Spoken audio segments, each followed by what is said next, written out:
And I was in a city doing it's a couple hundred pastors conference. They asked me to preach to these pastors. I ain't never been to Bible school in my life. And it's humbling. It's funny. And I'm pouring out my heart, and they're bawling and convicted, and some of them were wondering if they're saved because I let it rip. I had pastors, they're leaders. I want them so marked by God because what they see has a lot to do with what they influence. So my hair's white. I'm not the sharpest man on the planet, but my hair is white. So I got some folks that don't want me there so bad that they're threatening if I come.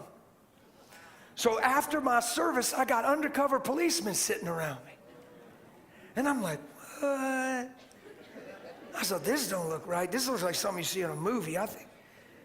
Guy leaned over, he said, hey, Dan, I'm Officer so-and-so. I said, I thought that. Yeah, they're all with me. It's 4 of them. I said, what's this all about? I'm thinking, I understand. I'm not against security and stuff, but I don't need 4 policemen to shadow me in a service. Keep people away. You know, pastoring be great if it wasn't for the people. God, forgive us. Who took notice that I like people?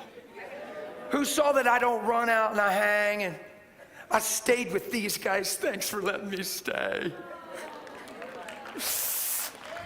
Man, me and Jesus, we'd have just been somewhere in a hotel room. I'd have had to go find somebody to love. Watch the clerk cry at the counter, which I've seen more times than I can remember. But I was in this town, and he said, well, there's been some threats against you and pertaining to your life, and we're very concerned for your well-being. I said, are you serious? My life? He said, yes, sir.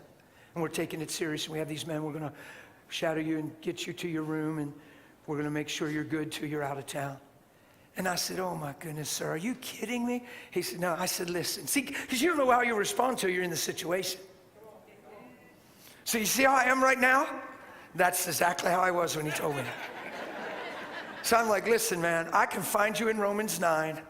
Like our chapter of Romans, I don't know, it might be 9. I said, I can find you in Romans. I can see that you're in the Bible, officers. I appreciate you.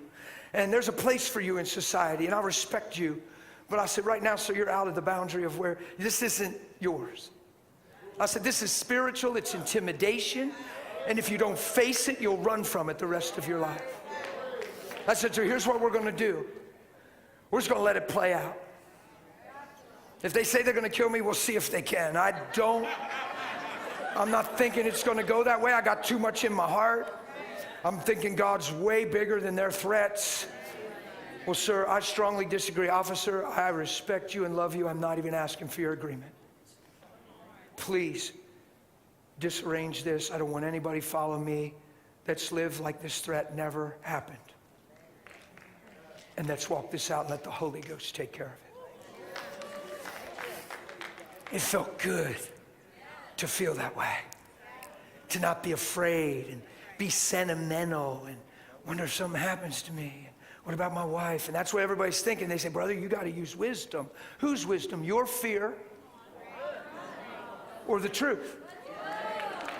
What wisdom are we talking about here? Your fear or his word? Your apprehension, your preservation, self-preservation, even though you love not your own life unto death and denied yourself.